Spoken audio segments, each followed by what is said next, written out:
Muy buenas tardes a todos nuestros compañeros que están haciendo este esfuerzo de estudiar en línea la doctrina social de la Iglesia. En esta ocasión vamos a hablar sobre la persona humana y la comunidad, obviamente de acuerdo a la doctrina social de la Iglesia.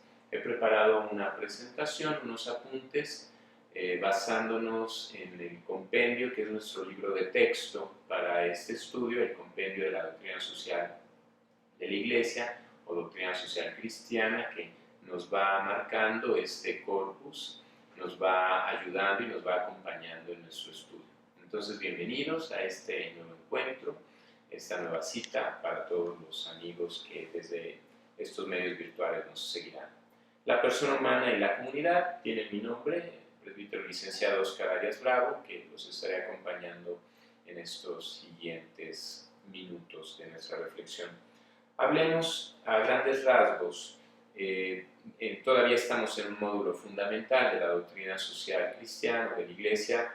Hablemos que a los 100 años de la Rerum Novarum, el Papa Juan Pablo II, en centésimos años, que centésimos años es precisamente lo que quiere decir, a los 100 años de la Rerum Novarum, que fue este gran documento de León XIII, conmemora no solo la encíclica leoniana, León XIII, el Papa, sino también las encíclicas y demás escritos de sus predecesores, que hacen actuales esas enseñanzas y constituyen lo que habría de ser llamada la doctrina social, enseñanza social o también magisterio social de la Iglesia.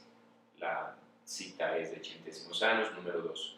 La Iglesia hace oír su voz ante determinadas situaciones humanas, individuales y comunitarias, nacionales e internacionales, para las cuales formula una verdadera doctrina, un corpus, ¿verdad? Un cuerpo doctrinal que le permite analizar las realidades sociales, pronunciarse sobre ellas y dar orientaciones para la justa solución de los problemas derivados de las mismas. Centésimos años, número 5. Entonces, a los 100 años de la encíclica que escribiera en 1891 el Papa León XIII, Juan Pablo II quiso retomar esta preocupación central por la persona humana, que es el tema que nos reúne en esta ocasión. Entonces, continuemos viendo la importancia que tiene para la Iglesia y para su magisterio la persona humana. Antes de ir directamente a la definición de persona, tendría todavía que mencionar que para la Iglesia enseñar, difundir la doctrina social pertenece a su misión evangelizadora y forma parte esencial del mensaje cristiano, ya que esta doctrina expone sus consecuencias directas en la vida de la sociedad y encuadra el trabajo cotidiano y las luchas por la justicia en el testimonio a Cristo Salvador. Centésimos años, número 5.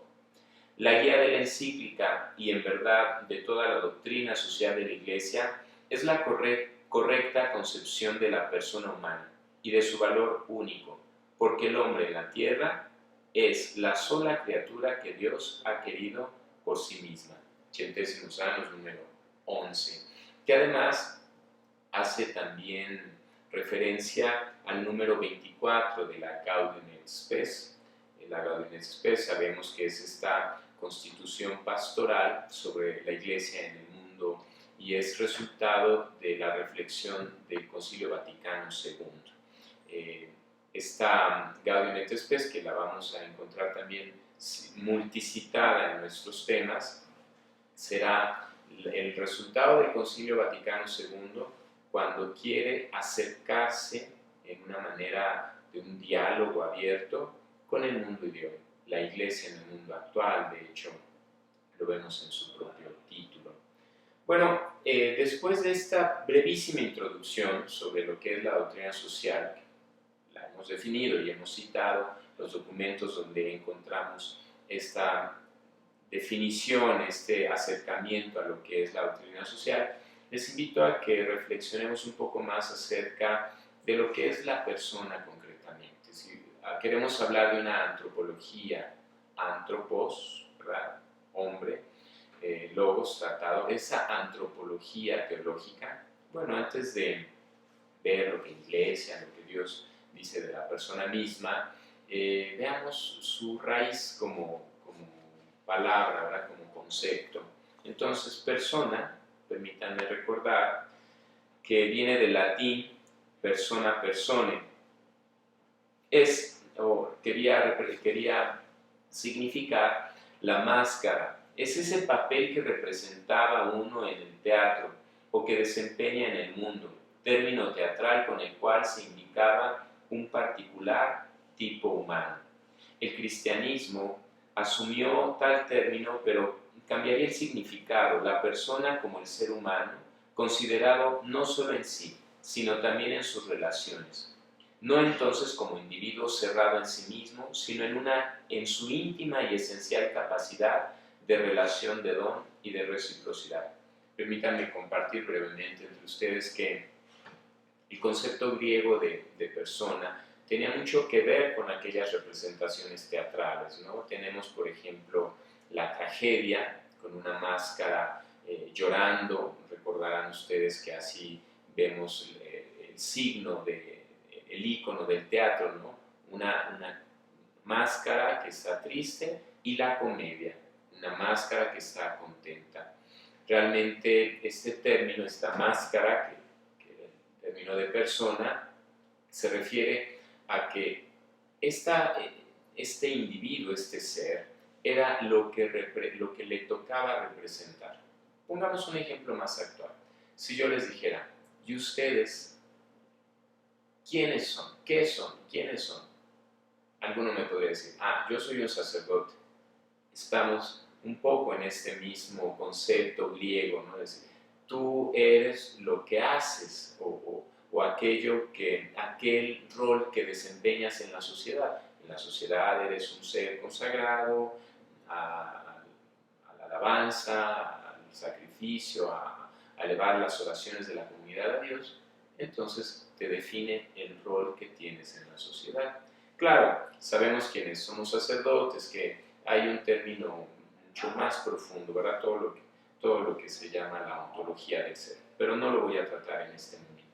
Me refiero más bien a los médicos, a los abogados, a los arquitectos, a los religiosos, etcétera, que en general, cuando se les pregunta, ¿tú qué eres? ¿Quién eres? ¿Tú quién eres, sobre todo?